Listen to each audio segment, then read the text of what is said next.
नमस्कार दोस्तों, 8 PM में आपका स्वागत है। मैं हूं आपका दोस्त धर्मेंद्र कुमारी। कई दिन बाद दोस्तों 8 PM कर रहे हैं और इसका सबसे बड़ा कारण यह है कि जो हरियाणा के नेता हैं वो सर्दी में बर्फ़ बने हुए हैं। कोई पॉलिटिकल एक्टिविटी नहीं हो रही है, सब कोरोना की मार में हैं। और ऐसे में दिग्विजय चौटाला जो है जननायक जनता पार्टी के नेता और दुष्यंत चौटाला जी के छोटे भाई, उन्होंने एक ऐसा ट्वीट किया है जिसने इस सर्दी को तोड़ने का काम किया है। अब आप पूछेंगे कि दिग्विजय ने ऐसा क्या कर दिया है कि जिसमें सर्दी में भी गर्मी का एहसास होने लगा है, तो इसके लिए आपको ट्विटर की दुनिया पे जाना पड़ेगा। और 6-7 घंटे पहले उन्होंने एक ट्वीट किया है दिग्विजय जी ने, और सिंपल एक लाइन लिखी है, अक्टूबर 2024 में होगा इनेलो का जेजेपी में विलय। अब जनाब तो ट्वीट करके एक साइड हो गए हैं और इनेलो वाले और जेजेपी के जो वर्कर्स हैं उनका लठ इस ट्वीट पे बजा हुआ है। अभी तक 194 लोग इसको रिट्वीट कर चुके हैं, 96 लोगों ने कुछ लिखकर ट्वीट किया है और 711 लाइक्स हैं। यानी कि हरियाणा में ये एक लाइन दिग्विजय की इनेलो और जेजेपी का जो वार चलता रहता है उसको इसने और बढ़ा दिया है। अब सपने देखने पे तो कोई प्रतिबंध है नहीं, सपने फ्री में देखे जाते हैं भारत में, कोई कितने भी देखें। तो दिग्विजय चौटाला जी का भी अधिकार है इस सपने को देखने का कि 2024 में इनेलो जेजेपी में आ जाए। और दिग्विजय चौटाला जी के इस ट्वीट पर अब जो कमेंट्स हैं वो बड़े रोचक हैं, क्योंकि हरियाणा के लोग पॉलिटिकली बहुत एक्टिव रहते हैं और इसके जो आपस में जो तंज होते हैं उनको पढ़ना हमेशा ही मजेदार रहता है। ये रविंदर लिखते हैं कि ताऊ देवीलाल के विचारधारा वाले कार्यकर्ताओं के लिए इससे बड़ी खुशी का पल कोई नहीं हो सकता है।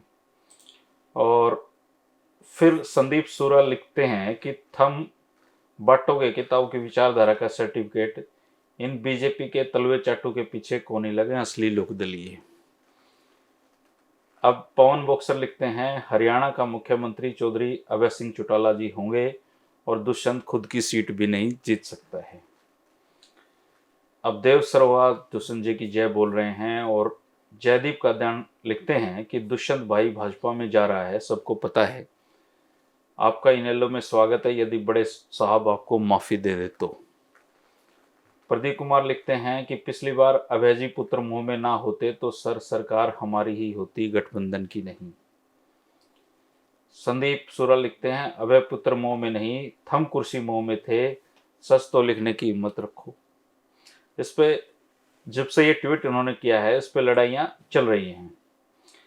मनोज मलिक लिखते हैं कि जेजेपी का तो बीजेपी में विलय हो चुका है और ये पुकार राज कहते हैं, तब तो जब चौटाला साहब ने मिलकर सरकार बनाई थी बीजेपी के साथ, तो फिर इनेलो का बहुत पहले विलय हो गया था। ये उनका जवाब दे रहे हैं। मनदीप सिंह लांबा कह रहे हैं कि दोनों ही पार्टियां एक परिवार की सेवा में समर्पित हैं। ऐसी कोई भी पार्टी जनहित में कोई कार्य नहीं कर सकती, बस गुलाम पैदा करती है।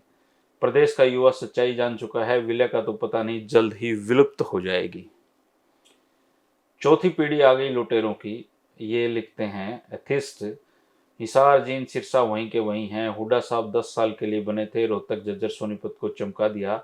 हिसार वालों के साथ हुड्डा साहब, तुम्हारा भी विकास होगा। इन लुटेरों के भरोसे क्यों अपनी पीढ़ियों को तबाह कर रहे हो। ये कोई हुड्डा साहब के भक्त हैं। सत्यजीत सिंधु जी लिखते हैं कि 2019 में वोट देकर पछताए जेजेपी को, यह गलती दोबारा नहीं होगी। जेजेपी और बीजेपी पार्टी के कार्यकर्ताओं को पूर्ण बाइकआउट होगा। और ये दुष्यंत के अमित सैनी है कोई, ये लिखते हैं युवा मुख्यमंत्री होगा दुष्यंत भाई, यानी कि 2024 में ये मुख्यमंत्री मनोहर लाल खट्टर जी की जगह दुष्यंत चौटाला जी को ला रहे हैं जेजेपी के कार्यकर्ता मुख्यमंत्री के रूप में। संदीप सोरा लिखते हैं पक्का मंगल ग्रह पर वो मुख्यमंत्री बनेंगे। और हरिंदर चौधरी लिख रहे हैं, बड़े भाई कर ले अब विलय, 2024 में मत करना, करना है तो अब कर ले, अब सत्ता के भूखे हैं, सब समय आया था तब तो अपना गठबंधन वापस लिया, नहीं 2024 में लेकर क्या करोगे, जय जवान और जय किसान। तो ये इस तरह के ट्वीट इन पर आ रहे हैं जो काफ़ी, आप ट्विटर पर अगर एक्टिव हो तो आप इन पर जाकर देख सकते हैं। कुछ लोग, विपिन अग्रवाल इसके जवाब में उन्होंने रिट्वीट किया है, और अरविंद बिश्नोई हैं वो दिग्विजय चौटाला के ट्वीट को रिट्वीट करते हुए उन्होंने लिखा है कि दोनों ही पार्टियां एक परिवार की सेवा में समर्पित हैं। ऐसी कोई भी पार्टी जनहित में कोई कार्य नहीं करती, बस गुलाम पैदा करती है। प्रदेश का युवा सच्चाई जान चुका है, विलय का तो पता नहीं, जल्द ही विलुप्त हो जाएगी। प्रतीक सोम लिखते हैं एक्सेप्ट 6%, 6 लोगों को छोड़कर, मतलब 6 लोग उसमें शामिल नहीं होंगे। आजाद मलिक लिखते हैं युद्ध दिन में भी पिए रखा है, जब से सत्ता में आए एक बार भी किसान कमेरे मजदूर युवा का समर्थन नहीं जुटा पाए, बीजेपी की गोद में बैठ जनता को लूटने का काम कर रहे हैं, अनाप शनाप बोलते हैं।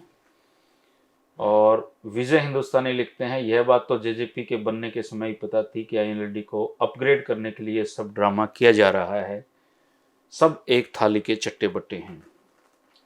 रेणु राणा लिखती हैं कि तुम्हारी औकात सिर्फ और सिर्फ माननीय ताऊ देवीलाल जी के रहमो करम पर बनी हुई थी, अब तो तुम्हारी औकात सिर्फ और सिर्फ मोदी और खट्टर जी की गुलामी करना है। जुबान के धनी अभय चौटाला के सामने खड़े होने की तुम्हारी कोई औकात नहीं है। ये रिट्वीट करते हुए रेणु इसको जवाब देती हैं। और ये फिर इनके रिट्वीट होते हैं बहुत सारे, और आशु इस पे हंस रहे हैं। हरीश डिगल लिखते हैं कि उकील साहब राबड़ी पी के सो जाओ, जेजेपी जल्दी ही बीजेपी में मिल जाएगी। तो ये आप कुलदीप कादन लिखते हैं मस्त खेल चल रहा है चाचा भतीजों का। पंकज शर्मा लिखते हैं अक्टूबर तो 2024 में इनेलो का जेजेपी में विलय होगा, ये सहमत हैं इस बात से। हेलवाला लिखते हैं कि उसने लगभग मना कर दिया जेपी जी। सवेरे सवेरे पीली क्या वकील साहब। तो तरह तरह के ट्वीट्स इस पे आ रहे हैं, आप ट्विटर पर जाकर इनको देख सकते हैं। साथ में आप खुद भी बता सकते हैं कि दिग्विजय चौटाला जी ने जो सपना देखा है 2024 में इनेलो का जेजेपी में विलय का, क्या ये सपना सच हो सकता है? क्या ऐसा वक्त आएगा जब इनेलो का जेजेपी में विलय होगा, या फिर जैसा ये कुछ ट्विटर लोग कह रहे हैं कि विलय का तो पता नहीं, 2024 में जेजेपी विलुप्त हो जाएगी? आपका इस बारे में क्या सोचना है? कमेंट करके आप जरूर जवाब दें दोस्तों। शुक्रिया, नमस्कार।